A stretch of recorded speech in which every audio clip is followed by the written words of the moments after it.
If you're in this room, you know that event, you know what happened, and you know that it gained international attention and outrage. So much outrage that within days, then First Lady of the United States, Michelle Obama, tweeted out a photo of herself in the diplomatic receiving room of the White House with a card that had the hashtag that has now become famous around the world, Bring Back Our Girls. Today, we are here to discuss what's going on with Bring Back Our Girls, with those girls who still remain, thanks to the Congressional Black Caucus and its ongoing push to keep the United States and the world's attention focused on this. And we are also here because of Congresswoman Frederica Wilson of Florida. When she sent me a text message last week, I didn't even know she had my phone number, but when she sent me a text message last week asking me if I would moderate this panel, I immediately said yes. And so rather than listen to me talk for a little while longer, I want to introduce to all of you, and she doesn't really need an introduction, but Congresswoman Frederica Wilson.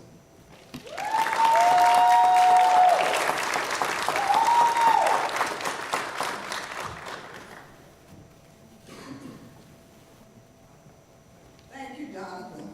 I am a huge fan of Jonathan's, and I'm sure you are too. And so when he said that he would do it, I was just cheering and cheering. So I'm so pleased that he's here today.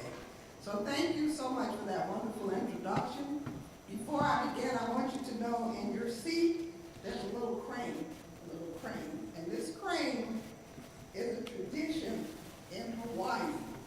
And what happens when you want to make a wish, any family who wants their wish to come true, they make 1,000 of these. And once they reach 1,000, they truly believe, and it's from Buddha, they truly believe, Buddhism, they believe that their wish will come true. So our great Congresswoman from Hawaii, Miss Colleen Hanabusa, brought this paper from Hawaii, and her office and my office sat down and they made 1,000 of these. And this is because they wished that the rest of the young girls who are in captivity will be released soon. So when you leave, we put this string so that you can carry this crane with you. You can tie it on your pocketbook, you can put it all across your shoulder, but we want you to keep it at home because we want this 1,000 to always be here, and we want you to continue to pray to God for the release of these young girls. Just over 3 years ago, I began to read in the newspaper about the kidnap of the young girls. And I was just astonished because I was a school principal in real life, and these girls were in school. So I'm saying to myself, well, my God, what I have done if someone had come into my school and stolen my girls, I would just be beside myself. So I saw it on the news, but it was kind of quiet in the Congress of the United States. No one was saying anything about it. So I said, I've got to call attention to this. So I began to go to the floor, and I made these speeches. You know, I didn't know about Bring Back Our Girls then, so I was just making these speeches about these girls and Boko Haram being the most vicious terrorist organization in the world, and it has killed more people than ISIS. So the Speaker of the House, Mr. Boehner, said to me, Congresswoman Wilson, do you want to go to Nigeria? I said, I do. Can I go? He said, yes. Just try to find some people to go with you. So I found Miss Sheila Jackson here. I said, Sheila, will you go with me to Nigeria? She said, I'll go. And Miss Lois Frankel, who is from South Florida, and she said, I'll go too. So we jumped on a plane and we flew to Nigeria. When we got to Nigeria, we had the opportunity to meet the young women who jumped off the back of the truck and escaped, and we had the opportunity to meet the parents of the children who were in captivity.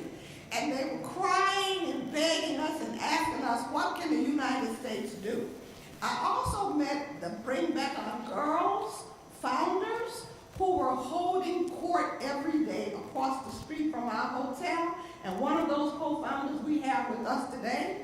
And they said, Congresswoman Wilson, would you please take our message, hashtag Bring Back Our Girls to the United States? And I told them I would. So I came back to the United States, and from that day to this day, every Wednesday, the Congress of the United States wears red.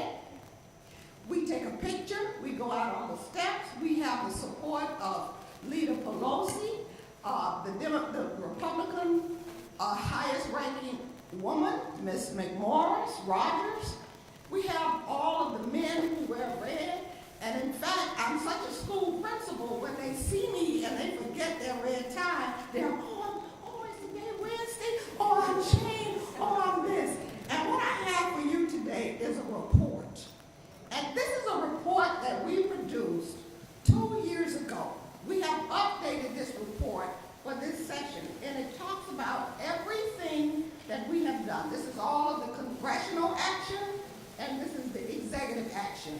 I passed resolutions to help call attention to our government about what's happening in Nigeria, and I passed a bill with Senator Collins to make sure that we never close our eyes on the regional strategy that has been put in place by Mr. Barack Obama. In fact, I think it could have been the last bill he signed before he left office. And how I had to get that bill signed, I had to fuss everybody out. And Gregory is up here from the committee, Foreign Affairs Committee, and they said, the chairman of the Foreign Affairs Committee said, Ms. Wilson, we can't take up your bill. We have members of our committee who have bills stuck. And they will be, you can't just skip over all of these people's bills and bring them to the floor. You can't do that. So I said, okay. So then I went directly to the speaker, and I said to him, listen, I am tired of this Congress ignoring the fact that there are black people in Nigeria who are being slaughtered like dogs every day, and we're not doing anything about it. I want my bill on the floor today. So he said this to me. I saw them. He said, well, the committee says it's not ready for the floor. I said, I don't care what the committee says. So then I saw this little huddle going on, so I jumped up out of my seat and I ran to the huddle, and the huddle was about the bill. And it had passed the Senate, stuck in the House. And so he said, come here, Congresswoman, the next voting session, we're going to vote on it. You just come and sit down. You don't have anything. You don't have to say anything. It's just going to flash up on the board, and we're not going to ask for a recorded vote, but it's going to pass, and we're going to get it to the president's desk. I said, fine. And that's how that bill passed. And I want you to know, just like when I just left Nigeria to see the 82 girls and the 21 girls and the other 2 girls who have been released, that was a miracle. To see them after 3 years and they are still alive, that has never happened before. And just how they are still alive to pass that bill was a miracle. So now, Mr. Trump, even though he is a mess, he himself has had the girls at the White House, and he's tuned in to what is happening in Nigeria, and he did allow them to buy reconnaissance planes, which we couldn't get the past president to do. And I'm so pleased that I have people from Miami, Mr. Teller, but Dr. Teller, stand up, Dr. Nika Teller, and we have a lot of constituents here to witness what's going on here today. So thank you so much, this dynamic panel. It's a pleasure to be here. We will continue to fight. We will fight until every single girl is released. Thank you, Dr.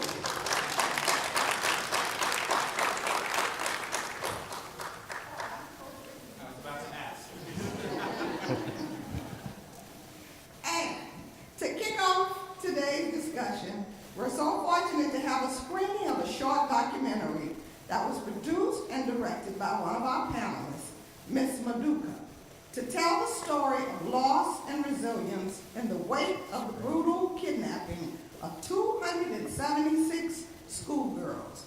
So without further ado, I give you Waiting for Herself. Put your eyes at the screen.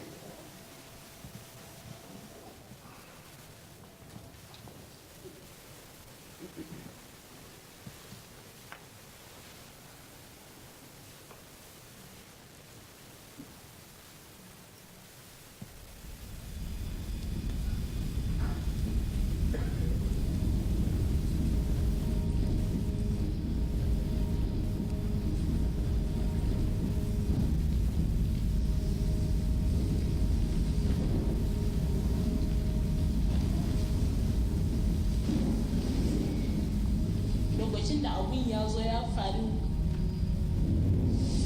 ba mu gane cewa kwata-kwata za mu yi rayuwa a duniya ba.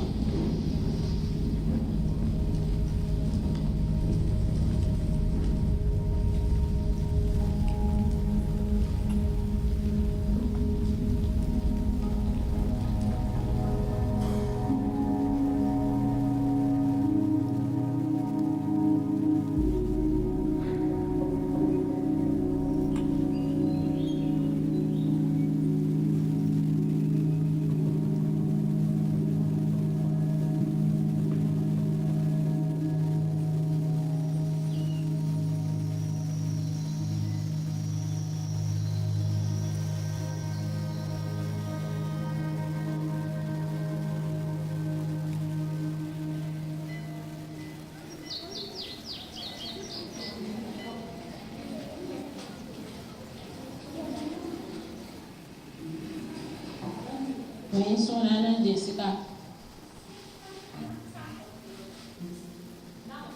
Ni dai ina da abokanai da yawa, amma wanda na fi son ta Hassana. Mun zauna tare da ita tun lokacin da muna kanana. Gaskiya ni da Hassana zaman mu ya yi min kyau.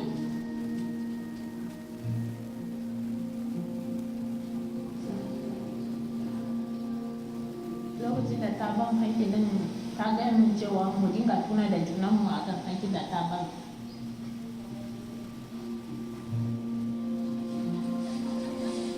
Lokacin da ta ban hankilin dai ta je kasuwa. Sai ta gaya mata cewa ta saya mana abu mai daɗi.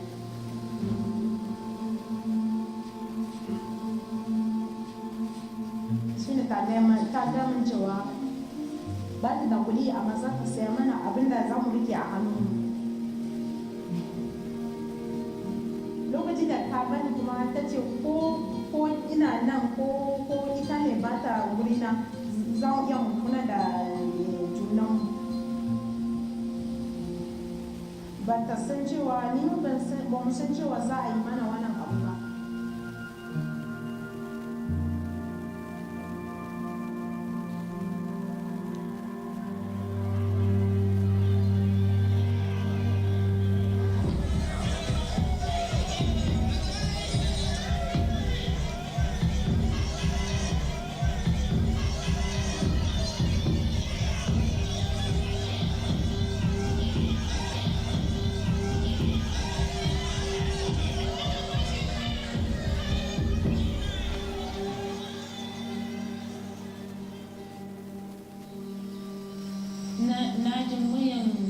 Na ji muryan Arabic kaman mun zato kaman ana kiran sallah ne, amma daga bayan mun fara jin ana ihu sai mun fara jin karan banduka yana karuwa.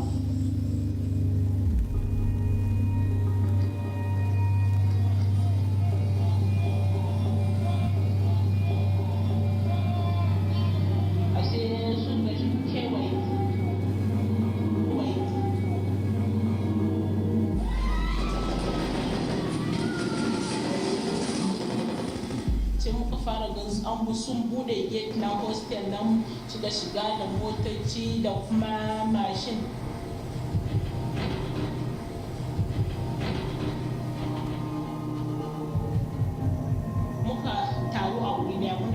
suka ce me muna yi nan. Sai ɗaya daga cikin mu ta ce muna yin addu'a. Addu'an ku kenan duka a banza ne. Shine a can a lokacin muka fara ji tsoro cewa bara mu kara mu gan iyayenmu ba. Suka ce kamun gudu suna harba bindigar cewa kamun gudu. Shine wayansu su samu hanyar suka tafi a lokacin, wayansu kuma ba su iya suka gudu ba. Sai ɗaya daga cikin su ya ci cewa in wanda za ta shiga moto ta shiga moto, in wanda ba za ta shiga moto ba ta kwanta a kase ta. Shine muka fara shiga mota.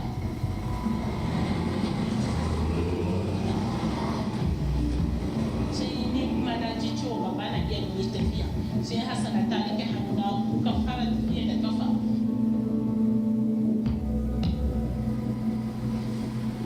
Hassana kuma ba ta ji cewa ko ba ta ji kawai ko ta gaji ba.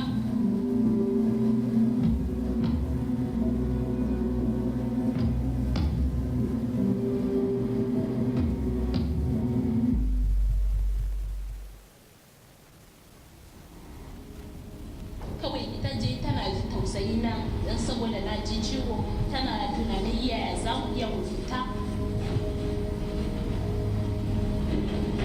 Sai Hassana ta gaya mu cewa ita su je suka mu yi kokari mu ma mu fita. Sai na gaya wa Hassana cewa ni baran ya fita ba ban da karfi ban da kafa. Sai Hassana ta tashi ta ce ban ta ɗauka takalminta ta tare za ta ja mu gudu.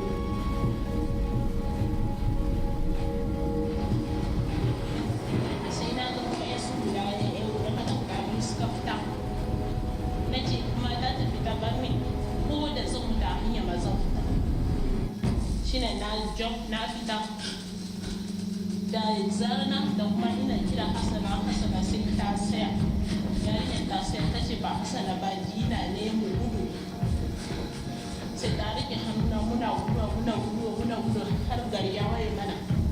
Ban ba mu samu ko gidaje ko kauyuka ba mu iya gudu, kawai daji kawai da muna tafiya.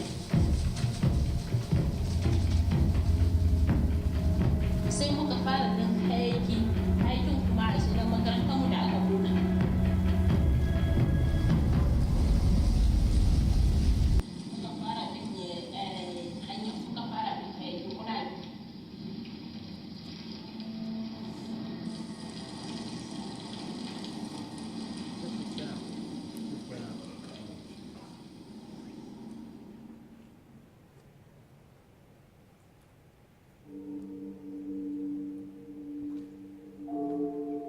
Lokaci da iyayena suka ganne sun yi murna kwarai da gaskiya.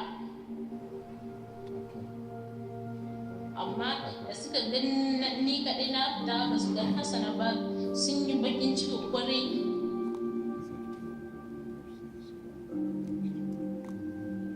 Ni kuma ba na iya samu ko wani abu ma ba na iya mai yi magana saboda in na yi magana ma zan yi kuka.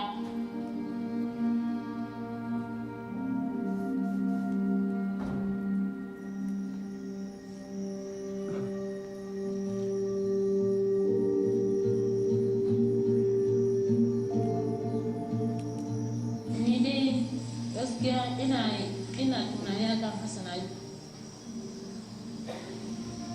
Ni dai duk lokacin da na rike hakina ina tuna ko yaya da ita ko yaya take a can. Hassana akan in tana nan har yanzu mu ne muke tafiya tare.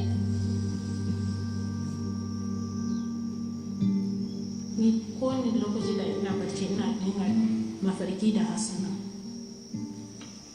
Ina dinga mafarki cewa ita muna haɗuwa da ita. Ni kuma na gaya mata cewa ina mata haɗuwa da ita. Kuma ina dinga mafarki cewa tana so wai mu je a inda suke.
Funa, maybe we should have just had a screening of your film.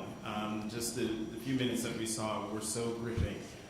Before I introduce the panel, I neglected to mention, as you all see on the flyers for this event, Reverend Al Sharpton was supposed to be here as well, but because of an emergency back at MSNBC, he had a last-minute interview that he'd been trying to get. It came through at the time of this panel, so he could not be here. So I wanted to, and he called me to make sure that I tell you the reason why he's not here. So I just wanted to put that out there. And if anyone doubts Congresswoman's commitment to this issue, it was dispelled in her introductory remarks.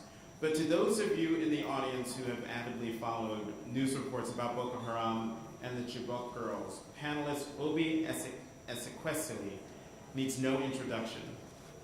She is co-convener and the face of Nigeria's Bring Back Our Girls campaign, a former education minister for the government of Nigeria, and an alumna of Time magazine's list of 100 most influential people.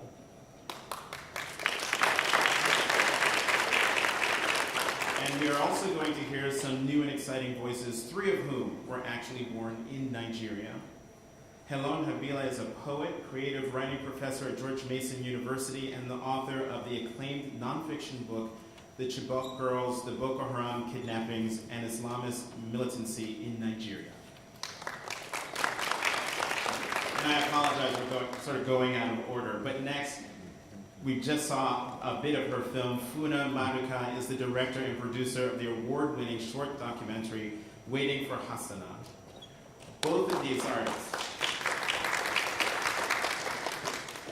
artists were given unprecedented access to some of the Chibok girls and their families, as well as other victims of the insurgency. We'll also hear from actress Yetide, I went through everyone to make sure I got their names right, I'm sorry. Badaki. Yeah, I was about to say it, Badaki. Yetide Badaki, who is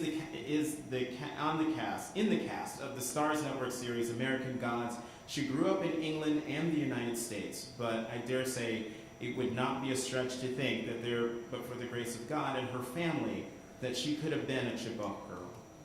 We also have Gregory Simpkins, staff director. And we also have Gregory Simpkins, staff director of the House Foreign Affairs Committee's Subcommittee on Africa, Global Health, Global Human Rights, and International Organizations, who can offer a policy perspective on the far-reaching impact of Boko Haram's insurgency and what role our government can and should play in efforts to defeat the terrorist group. I want to begin by asking each of the panelists to take a few moments to share what drew him or her to this issue and how you guys tried to make a difference. And I think the best place to start would be with Obi.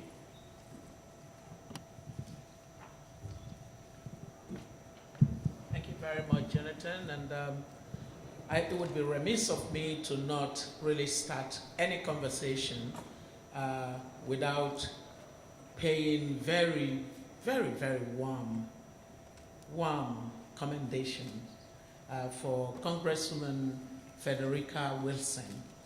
She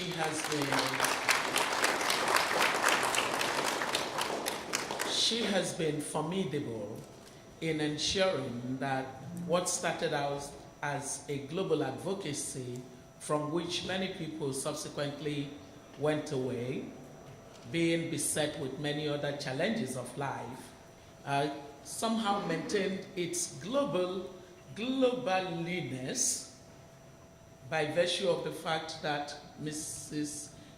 Wilson will not allow anybody, at least anybody within her reach in the United States Congress, to go away any week without remembering our Chibok girls.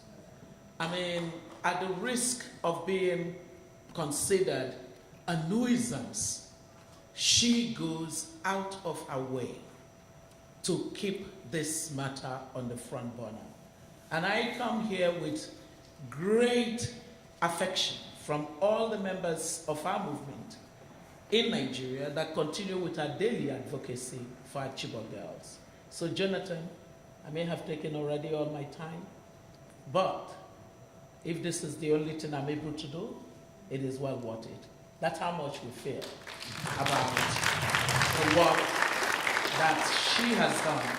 And to acknowledge someone like Mr. Teller, the Nigerian based in Florida, they had an important advocacy at which the Congresswoman participated, and following that, she picked up steam for this advocacy. Thank you very much for being a great evidence of how diaspora can really keep connections with home. So thank you, Mr. Teller, and all that are connected with the Florida group of Nigerians. On the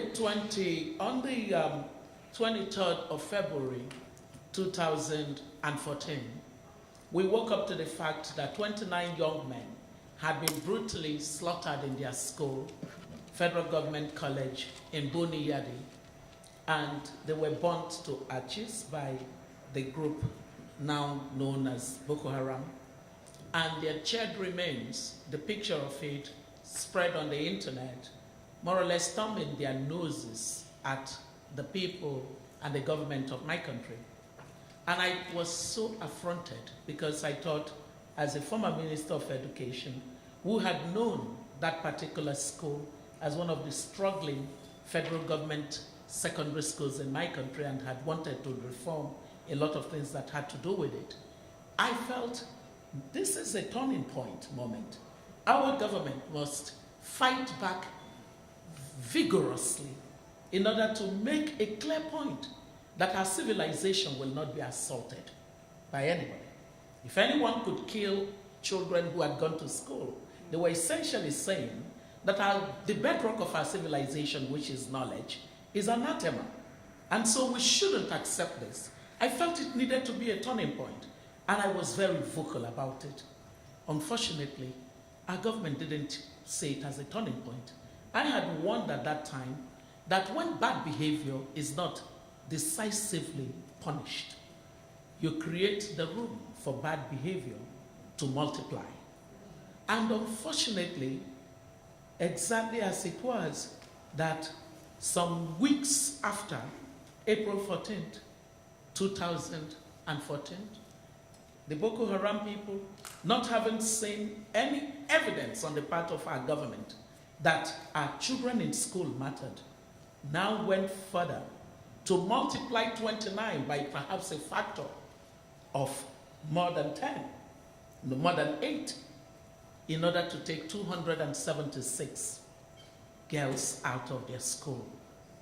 That's why when the news came out the next day, and I saw it on my timeline through BBC Africa, that girls had been taken from their secondary school in Borno State, I decided that this time around, I wasn't going to move on after disturbing the government for only 1 week when the boys were taken. I put a marker in the sand and I said, I will persist calling out the government until action necessary to finding the girls, giving them justice, bringing them back, sending them back to school will be taken. That's how it started. And on the basis of that determination, the social media campaign for our Chibok girls took off very much from the 15th of April 2015 through my timeline. Yatide, I'm going to bring you into the conversation, and the same question: what drew you to this issue, and how are you trying to make a difference? As you already mentioned, I was born in Nigeria. I did spend some time in England and the United States, but I did spend most of my time growing up there. I also have, as many Nigerians also do, I have a large extended family, a very large extended family that live all over Nigeria and who I visit extensively. And at that moment, at that time I was living in Los Angeles, hearing that news hit so deeply. there was something about this school, a place, an institution that, at least in my mind, is an area of safety, a place that I put a lot of faith in. And to hear that this group of young girls that I very much identify with were ripped out of this, what should be a safe space. It hit very close to home. At that time, I did not have the platform that has been afforded now. And in many ways, it paved the way for how I'd approach this going forward, in that every single voice does matter.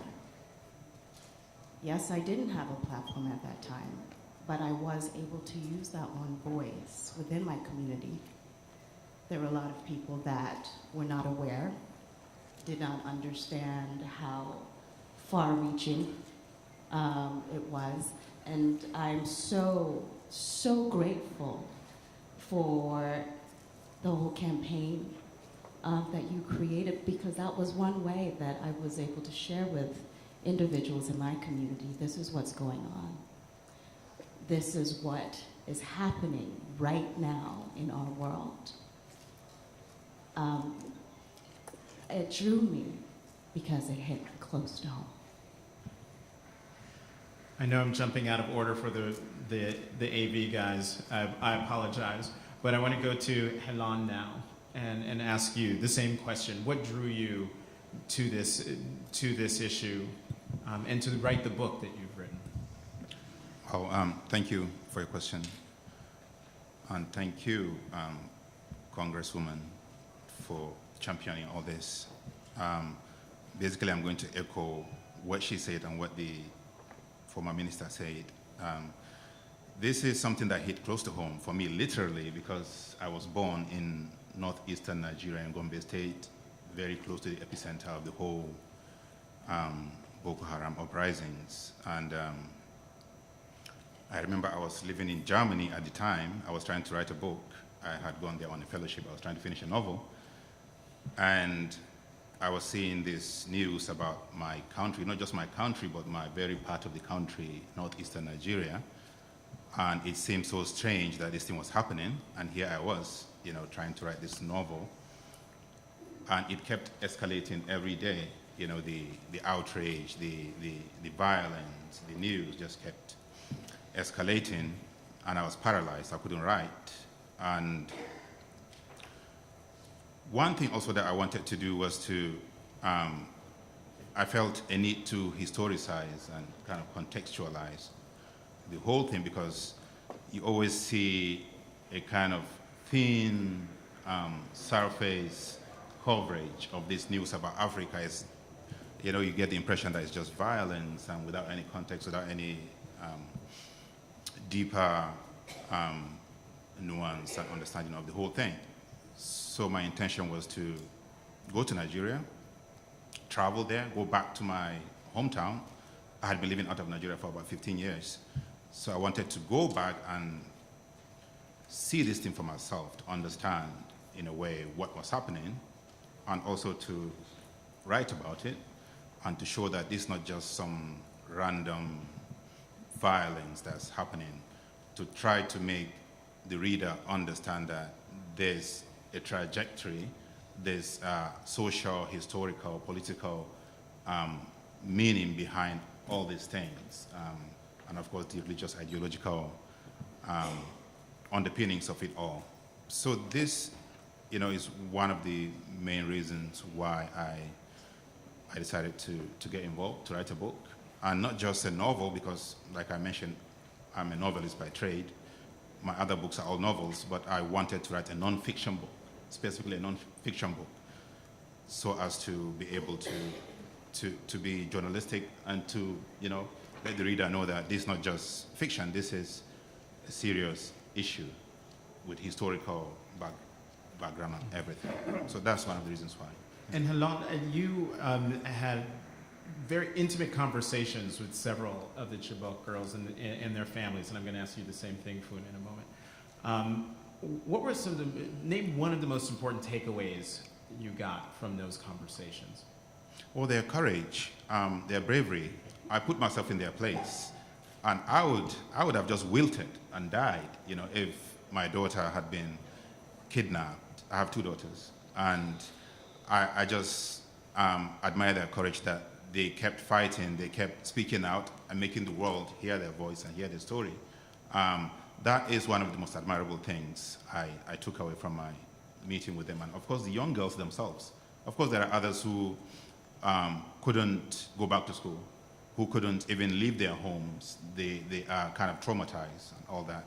But the few, the ones that were able to come out and speak to the world and make us aware that this is what happened to them and refuse to be silenced. Because the whole idea that Boko Haram wanted to, their mission was to silence education, to silence young girls especially, and people like their parents who felt they wanted to educate their girls. So by refusing to be silenced, by coming out, that in a way was is victory already against Boko Haram. And Funa, among the artists and Nigerians on the panel, I've come to you last because we saw and heard your voice loud and clear in the excerpt of your really incredible and powerful film that we saw. But talk about the lasting impressions you got from not just making these films, but the conversations and the things that you saw while making these films, while talking to these girls who, as Helen just said, exhibit incredible courage during a very scary time. Yes, absolutely. Thank you, and thank you, Congressman Wilson. Thank you, Dr. Obi, Helen, and all the other panelists. It's such an honor to be in this room on the stage with everyone here. The process of making the film, so I'm not a filmmaker by trade. I'm self-taught, and this is my first film. That's pretty incredible. I'm Nigerian. I was born in Nigeria. I'm an immigrant to this country, which I feel needs to be said in this present time. I'm an immigrant.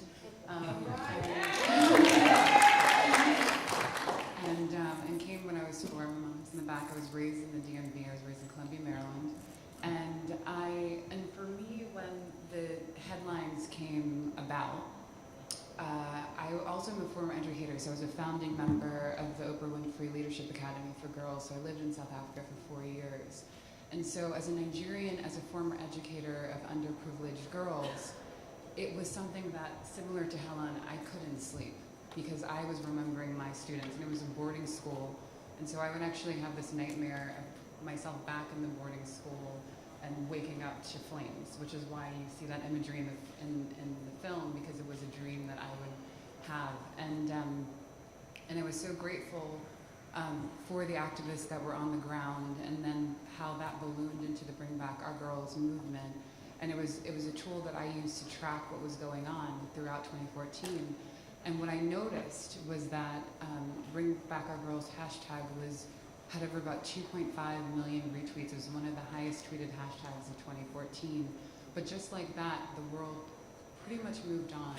And so you had Dr. Obi and her team who were very much keeping the drumbeat alive, but the world had moved on, similar to what Helen had said, and I was so grateful that he wrote his book, and I strongly recommend you read it, because what he talks about the layers in the history, it really helped me in framing the film and giving some texture to the work.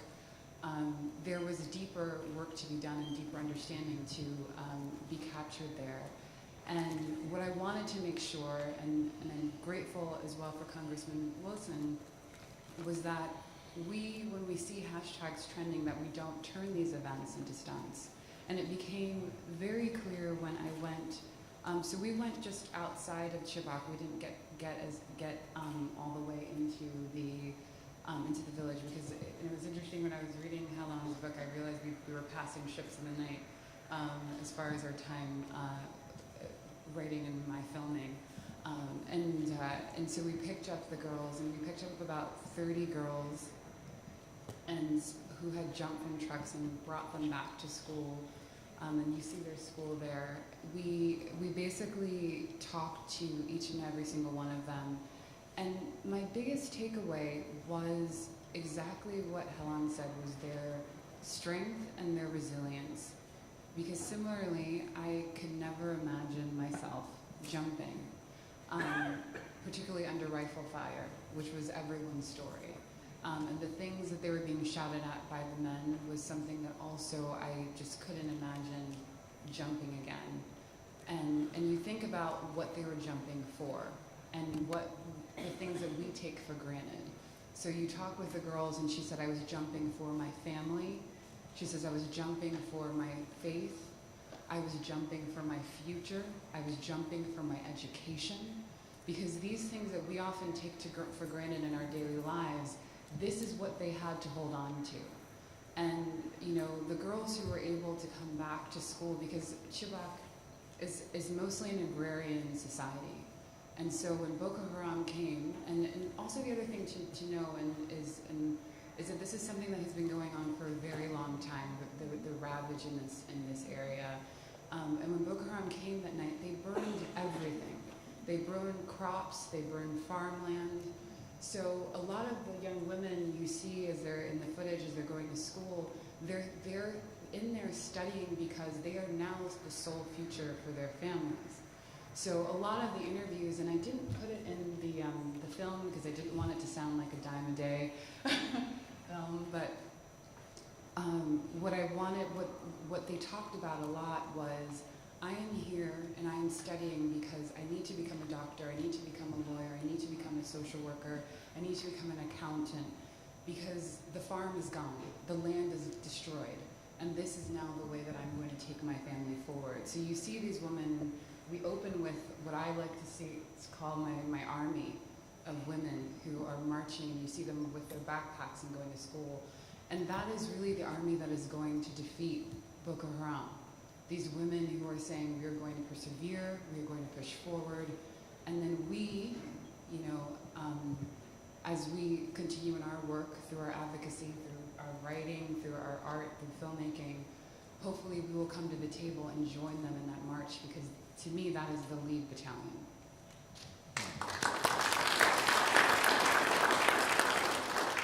Congressman, do you want to say something now, or do you want to, okay, oh, come on up. And then Gregory, I'm coming to you because you're going to be the one who's going to tell us how policy-wise all this is going to work out.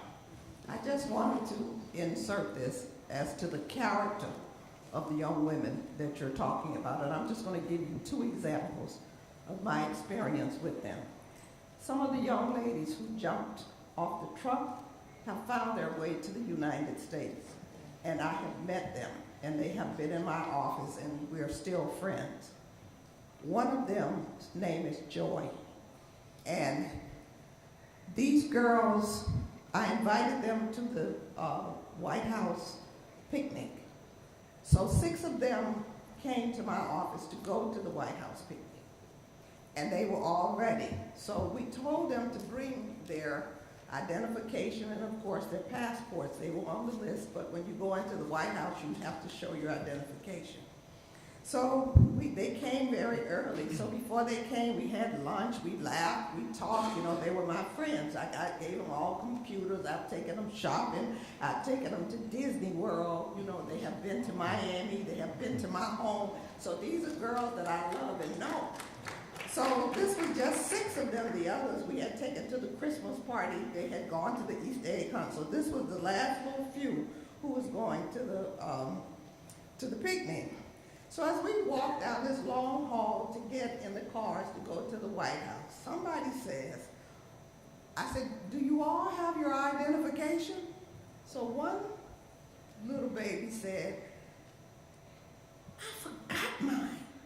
So when she said that, everything got real quiet. So then I said, you forgot it? So she said, yes. I said, well, okay, let me say this to you. We have to make a decision. We can leave you here and we go on to the picnic, or we can all decided to stay here. Young ladies, what is your pleasure? Without hesitation, they all said, oh no, we're gonna all stay here. Now, I was a school principal, and I have children. This is my son right here. And I know that if I had said that to some American little children, they would say, oh, that's your problem, baby. We're going to the White House. So that is the character of these girls. I'm going to give you one other example. This Joy, who is strong and smart and brilliant. Okay? So this is what happened. Joy learned to braid hair. So she was living in Virginia. And she would braid all the hair of the members of the church that she went to, black people and white people, and she saved her money. She saved enough money to go back to Nigeria in the summer to see her family. So what she said to me was, she took the money and she went to Marshall's. And she bought all of her brothers, she has 4 little brothers, and she brought all of them clothes, and she showed me how she rolled up the clothes and packed them in these big suitcases to take back to Nigeria. Her mother is ill, and the father had built a home, but the house was not connected to electricity. You have to pay for that. It cost $500. Joy saved $500 from braiding hair, went back to Nigeria with all of these clothes, went to wherever you go to pay for this, to hook up her house. Her family's home with this $500. Now they have electricity in Nigeria. Joy is back here going to college. This is why we fight for these girls.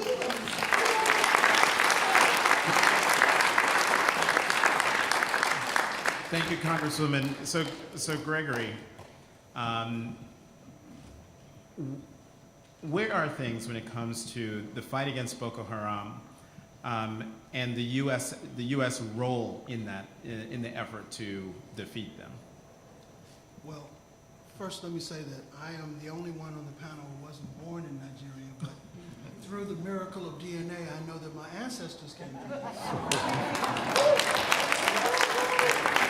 worked on Africa for an awfully long time, and when I came back to the House of Representatives, to the Africa Subcommittee, we followed the persistent massacres of Christians and moderate Muslims by Boko Haram.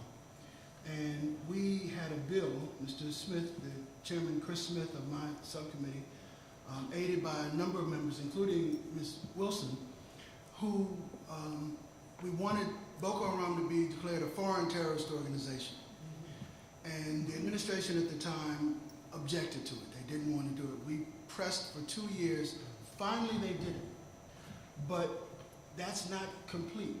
Because of the foreign terrorist organization designation, the government is supposed to investigate who is giving aid and comfort to Boko Haram. If you look at what they do, these are not just raggedy people running around with sticks and machetes. They have sophisticated weapons. They have trucks. Our people have seen them in the Sambisa forest with trucks with guns mounted on them. So we need to find out who's helping them. We've seen over the years that somebody is giving them weapons. I talked to a Muslim in Jos in Nigeria several years ago, and he said that an AK-47 is not cheap. These people all have AK-47s. How is that? When these people went to go get the girls, they had uniforms, they had trucks, they had motorcycles, they had a convoy. They were warned in Chibok that this was happening, and nobody moved these girls out. Other girls didn't go to take an exam in a place that was dangerous. These girls were told to go there and stay there and not leave. Some of them did leave, and fortunately for them. But we need to make sure that we do that investigation and follow through on who is supporting these people. We've had several hearings on this. We continue to monitor this situation. But there's a couple of things, a couple of points I want to make to you. One is that Boko Haram is on the move again. The government has said many times that they've defeated Boko Haram. That's not true. Since 2009, 20,000 people have been killed because of Boko Haram. And just since April of this year, nearly 400 people have been killed. That's just a few months. 400 people. So they're taking territory. Some of them have allied themselves with ISIS. These are very dangerous people. We talked to the commission known as the Amnesty Commission, and they said that when they finally talked to some of these people, what they describe as Islam is just crazy. It has nothing to do with Islam. You wouldn't find it in any Quran in the world. They just make it up. The other thing I want to tell you is that we know about these girls from Chibok because their school records, their pictures, their families. There are literally thousands of women and girls who've been kidnapped over the years by Boko Haram. So these girls are sort of a stand-in, although this is quite real, they are a stand-in for the many thousands of women and girls who've been kidnapped. Many of them have been married off, many of them are concubines, many of them are sex slaves to these people. I mean, these are not normal human beings. You know, it's almost like they're satanic. The other thing is, there are 106 Chibok girls who've been released since October of last year. They are all, with one exception, in the custody of the government. We want them to be released so they can tell us something. I mean, these people have been kidnapped and held in custody for 2 years. Surely they can tell us something about how do they operate, where are they moving, what are their habits, so we can find them. But they're all still in the custody of the government and pretty much incommunicado. Their parents can see them only for a couple of days at a time. There's something's wrong with that. We need to know what they know so we can finally try to end this scourge on Nigeria. I mean, this group is one of the main reasons holding Nigeria back. Nigeria is one of the most powerful countries in Africa. But how can you expect people to invest in your country when you have something that terrible going on? And unfortunately, it's not the only thing. But I think I'll run out of time before I tell you about the other things. Okay, yes, because we have to open it up to Q&A. As you can see, in the middle of the room is a microphone. Please line up behind the microphone, and I'm going to give my customary admonition. Please make sure your question is two things: a question and short. Please, no speeches. If it sounds like a speech, I don't mean to be rude, I will have to cut you off because we want to get as many people to ask their questions as possible, and we only have 15 minutes. So, first question. Hi, everyone. Hello. Yes, it's on. It's on. My name is Lola Harris. Lola Shobawale Harris. I'm also a Nigerian immigrant. I lived in America for the last 35 years. First of all, I'd like to say thank you very much to Congresswoman Wilson for all her efforts, and for our former ministers and all of you that you're doing this. One thing I would like to know, I just got back from Nigeria 1 month ago. Your work is about the only thing that is actually making this go on. And the people, the parents do appreciate it. So please don't give up. My question is, looking at all the efforts of what has been going on since then, and we get to 2017, and this is what, the 9th month. This is pretty much almost kind of fizzed out.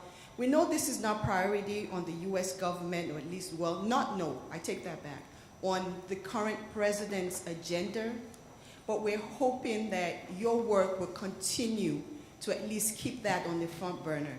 Things like you said, being able to get them to be able to understand that these people are being supported by very powerful people. And until you can be able to, that is the question. What is going to be done? You did tell us what is going on, but what is going to be done? What can we expect to be done?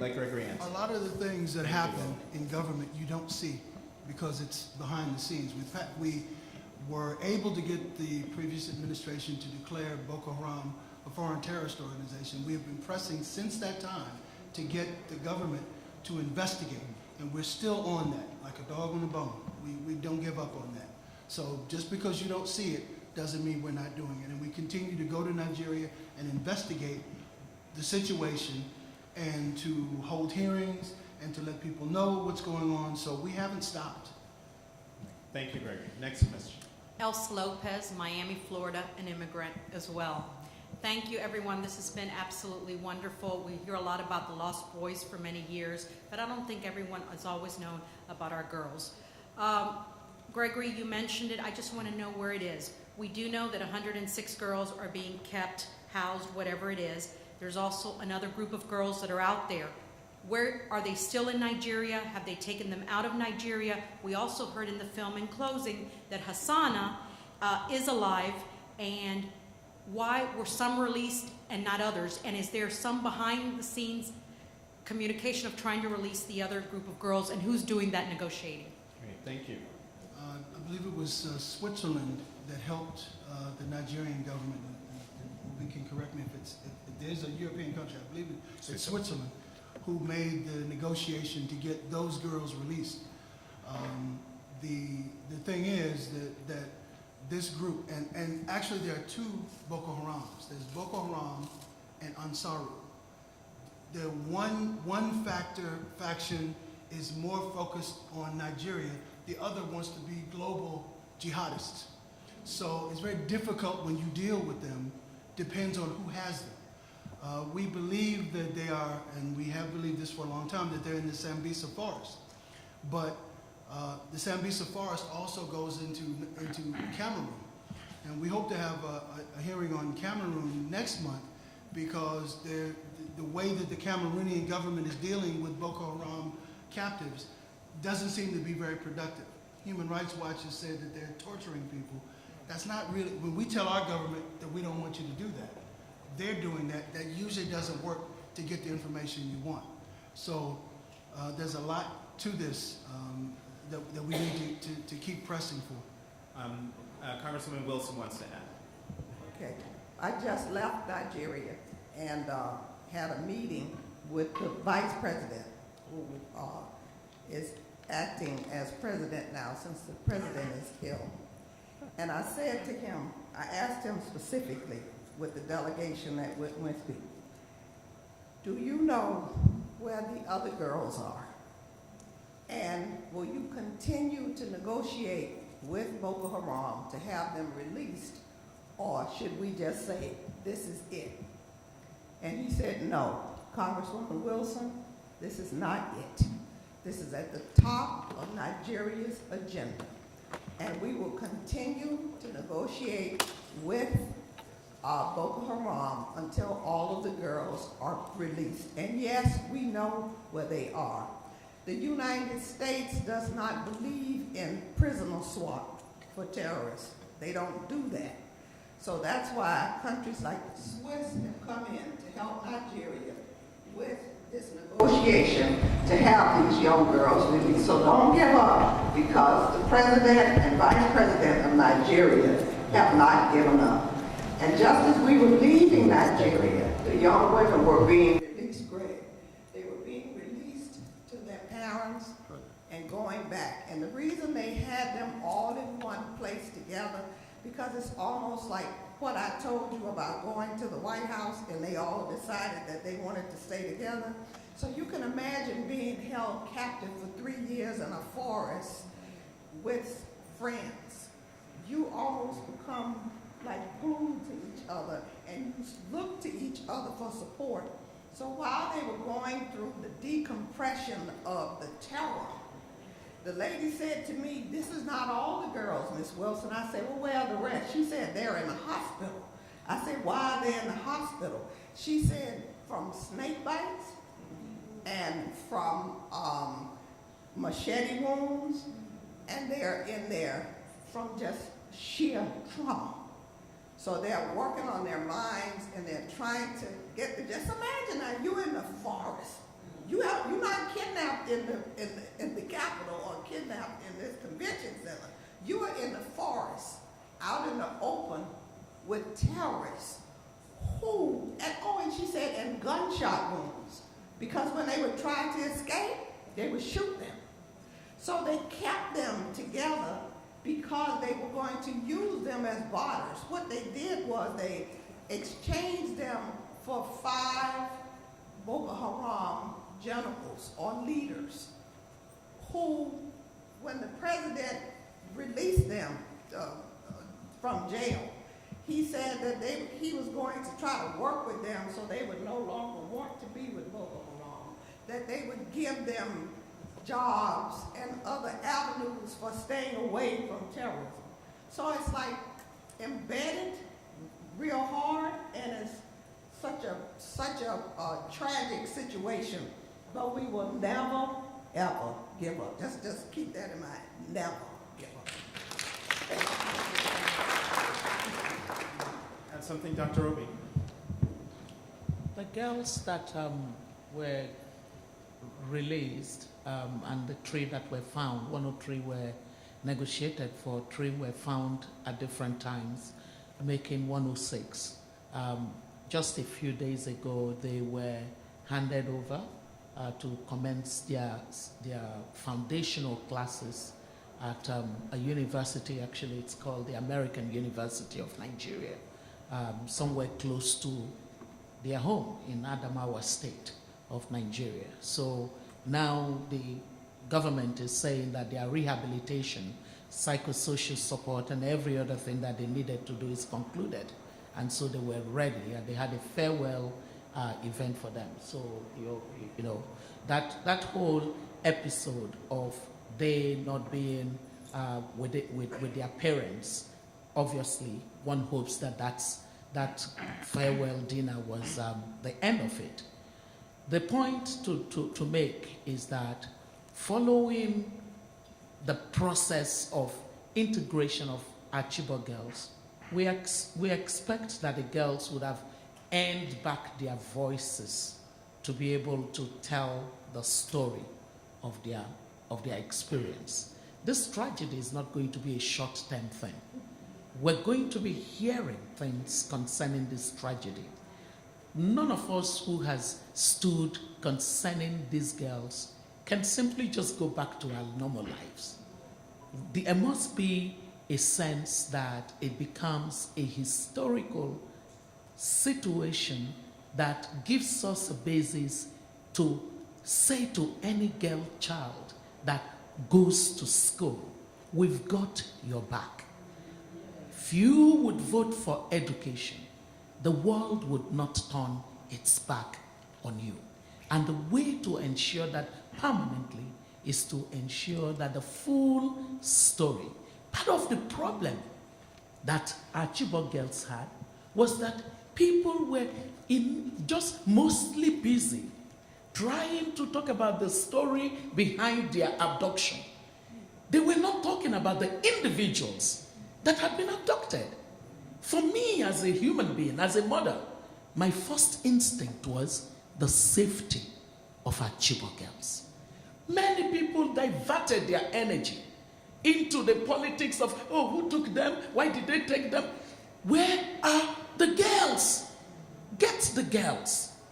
And as far as I am concerned, the world failed our Chibok girls. The moment those girls were reported to be missing, the world could have gone all out to get those girls. Then the issue that you're raising would follow. But what people did was they were busy. And I was shocked.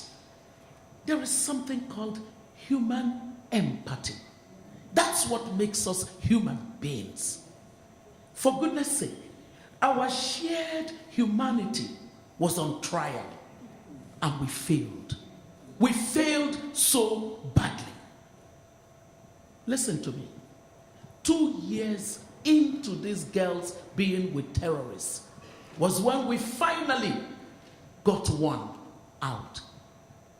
It took another months and months before 24 were negotiated for. And then some months, 81 were negotiated for. We still have 113 reasons why we must not busy ourselves navel-gazing. The girls are not back. They're not fully back. 113 daughters of fellow human beings like you and I are not back. We have no luxury for technical jargon. It's time to bring the rest of the girls back.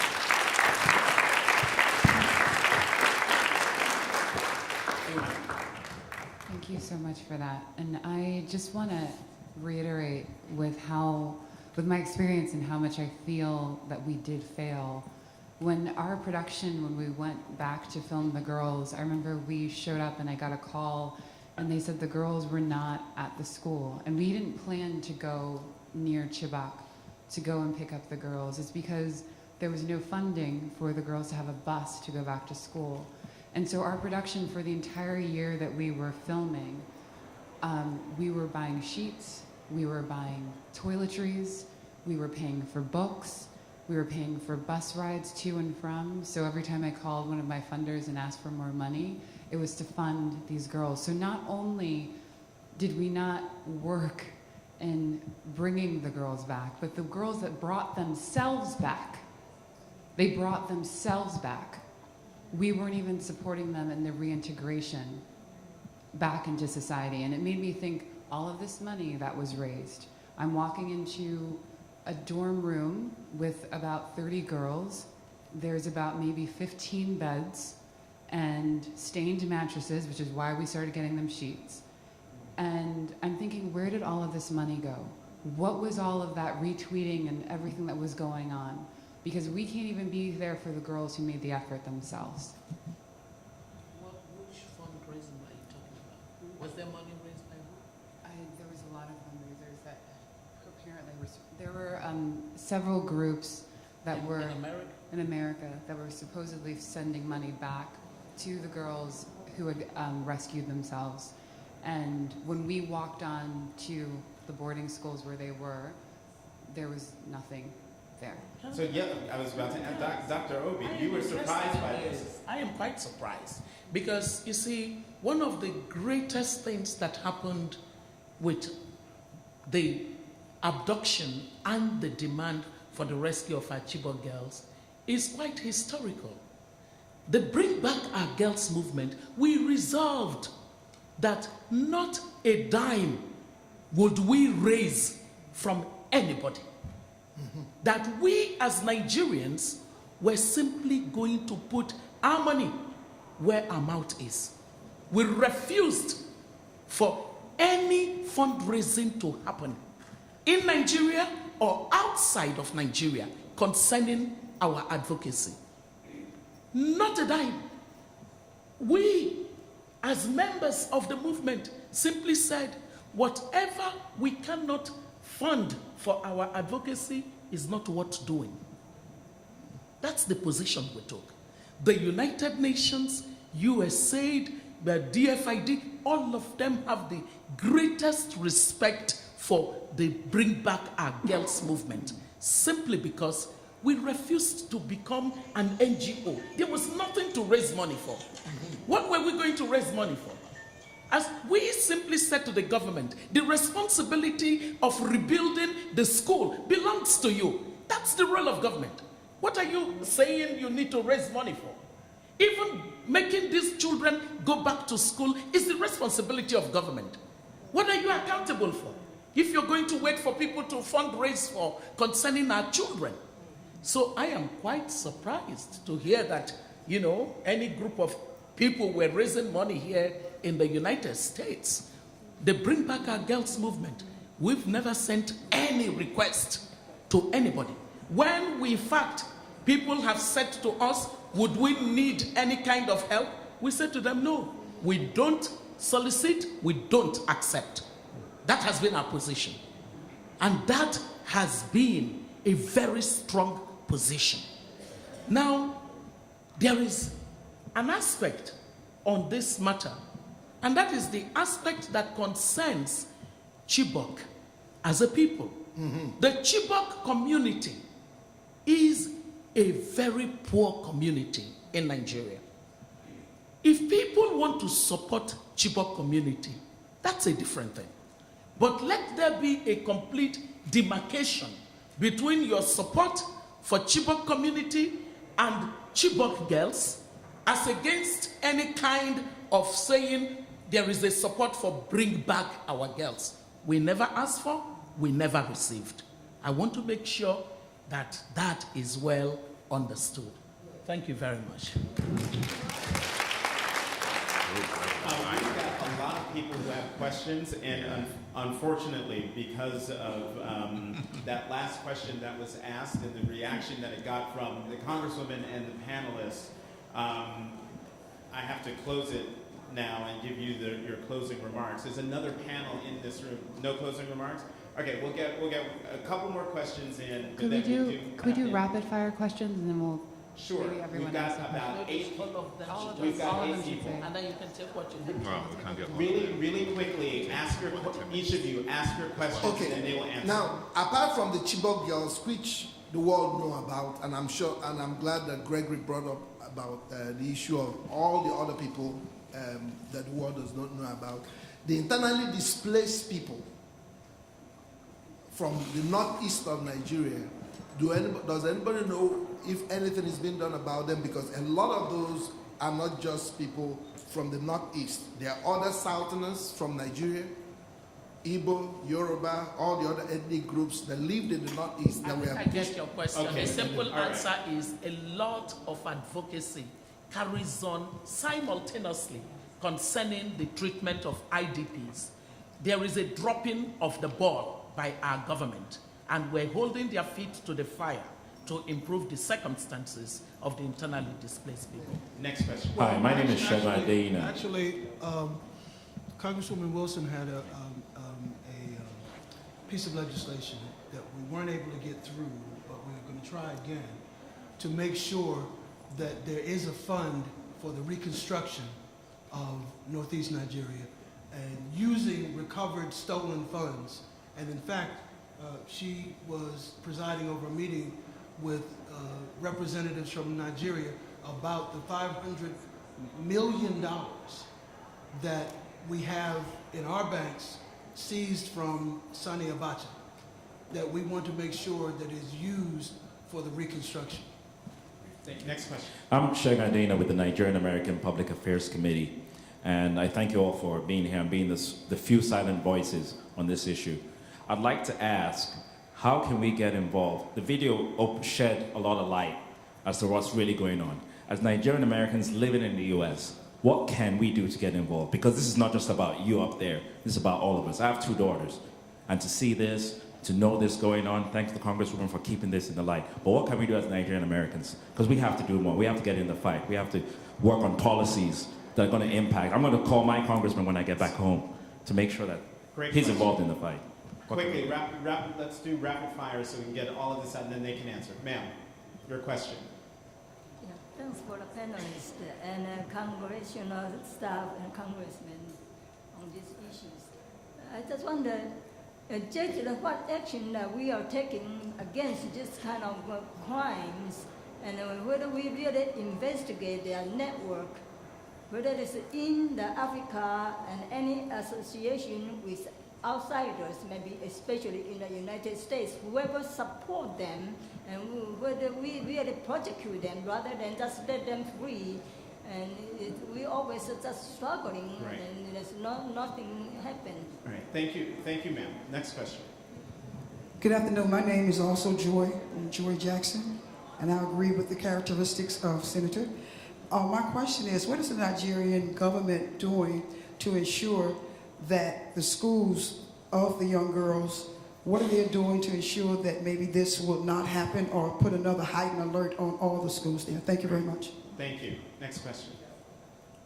Good afternoon. My name is Charles Nana. I'm from Cameroon and not Nigeria.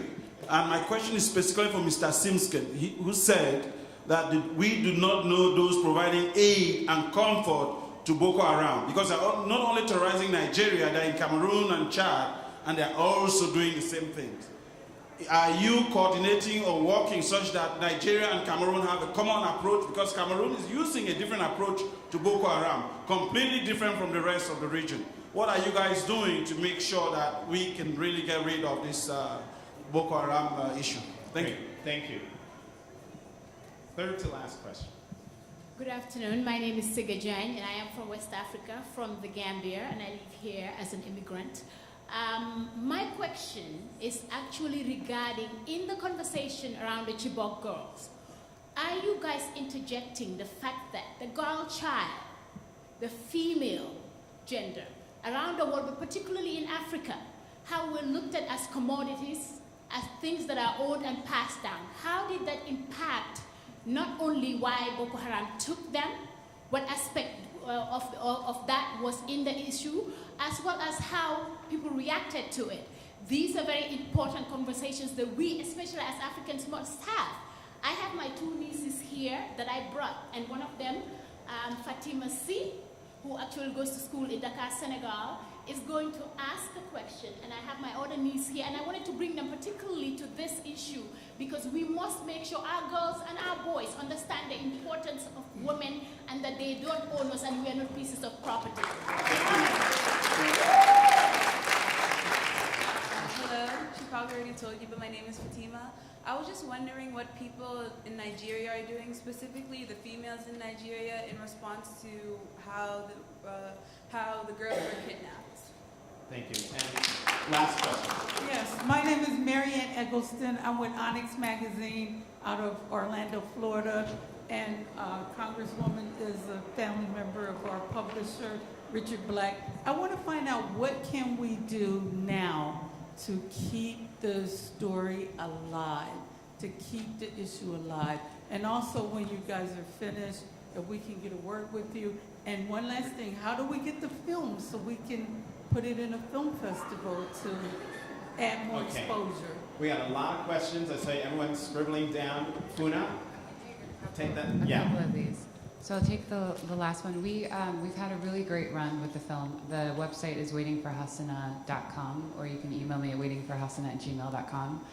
We started at Sundance. We've done about 30 festivals, and we have 10 more to go throughout the year. So email you.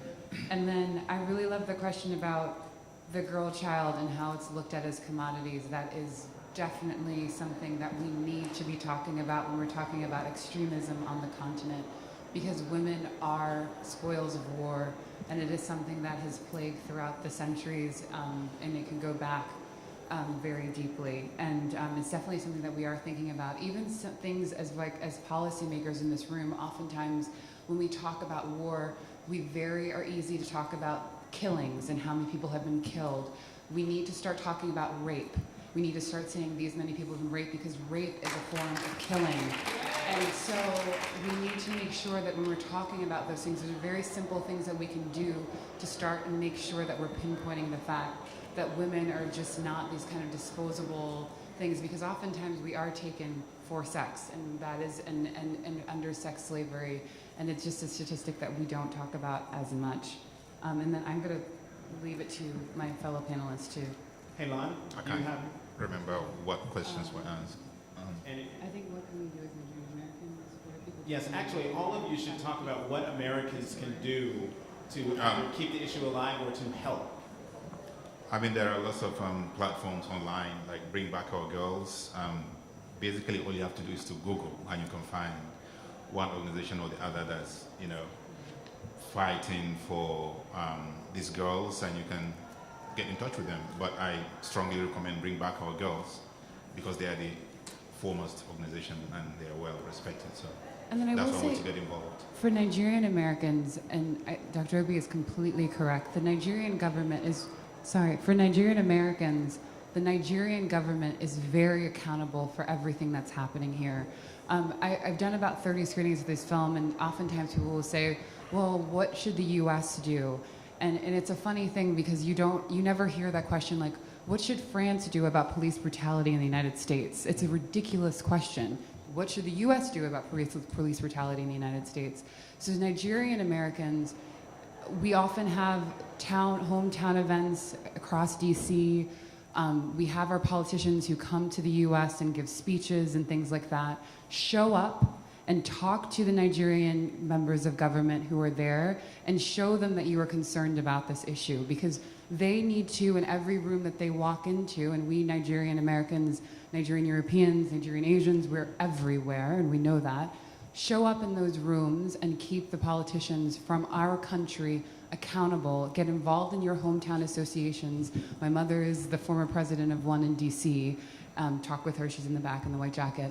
And really, really get involved here, and because there are ways to reach back home and impact our government officials today and now. And I also welcome others to join that conversation. And don't forget, there's a sheet actually on every chair that lists ways that you can get involved. Nikita, did you want to? Yes, just, I'm so sorry. Yeah. Just to tag on to what you were saying, and you were speaking a lot about talking, which is very necessary. And I also think for these girls right now, one thing that we can really do, which I've been doing a lot of today, is listen. And that goes to what Mr. Simpkins was also expressing about wanting to hear from these girls. There is so much they have been intimately associated with in their time there. I, for one, I'm very interested in listening to these girls. Secondly, people asked about the things that can be done, and you were talking about internally displaced individuals. And there are many organizations that do speak to that, one being the UNHCR, which deals with not only internally displaced individuals, but also with refugees around the world. And so that is one place that, that we can look to help. And lastly, again, as has been said before, within all the politics, I am concerned that we forget about the girls, because I think we have done a lot to bring them back. But I'm also very interested in what we do for those who are now dealing with that whole situation. And we spoke a bit about the integration, but not even necessarily some of the things that are happening in their communities as these young girls try to reintegrate. Gregory, I want you to jump in, and I want us to close out with Dr. Obi, because I know she's going to blow the doors off. But Gregory. Two quick points. One on what we're doing with the Nigerian government and the Cameroon government, Chad, Niger. We have given them support.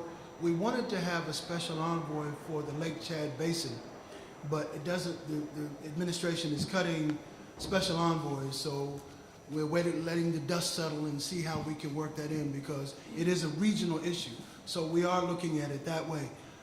As to what can you do, be like the Congresswoman, because I can tell you, I've worked with politicians for many years. I've rarely seen somebody who's stuck with an issue as she has. You know, there's a lot of people who jumped on the issue and saw them on Twitter and they was talking on television. She has been steadfast, and she's been very real in what she's done, and she's put her legislative might behind what we're doing. She ain't gotten all of it passed yet, but I'm quite sure that we will. She and my boss work together very well, and we'll keep going. One second. Yeah, I'm sorry. I didn't, quickly, sir. Yeah, I didn't come to the microphone initially because you said you wanted questions, and I knew I wanted to make a very. Yeah, it's going to be a quick comment anyway. I'm the president of Nigerian American Foundation, and one of the things that we've been doing is we've kept focus on those girls. Every year we have what we call. First, we started with the Green and White Rally, which Congresswoman Wilson attended way back in 2014-15 when the girls were kidnapped. And every year during our Green and White Gala, and we're going to have another one this year on October 7th, we usually have displayed all the names of all the girls that were kidnapped in Chibok, so that we keep focus on that. And this year we are going to be honoring Sir, who is the spokesperson of the girls, one of the escaped girls, who is actually going to school right here in the United States right now.